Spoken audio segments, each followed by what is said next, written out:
So, anong feeling nung 3 araw na hindi kayo nakikita? Nami-miss nyo ba ang isa't isa?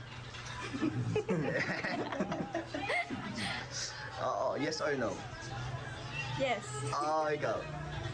Siyempre. Siyempre naman. Makakamiss yung banding. Nami-miss nyo? Yung lalo na sa mga papiding. Okay. So, bukod sa inyong dalawa, nami-miss yung mga ginagawa nyo din. Opo, yung kulitan. Anong kulitan ba kayo? So, dati, di ba, sabi mo, clingy si Roel. Umpisa pa lang. So, ngayon, mas clingy na siya. Wala man siguro, parang dati lang din. Dati lang din. Lingi pa rin. Pero may nabubuo ng feeling sa'yo na mas nagiging solid na yung nararamdaman mo kay Roel. Kasi matagal na kayo magkasama. Araw-araw na kayo nagkasama. So, yung foundation niyo is solid na. Solid. Yan, solid na daw, Insan. Ano ba ang feeling, Rachel, na nakapunta ka na ng Malalag at na-meet mo ang family ni Ay, Roel? sobrang saya po. Sobrang saya, daming Gamit mo si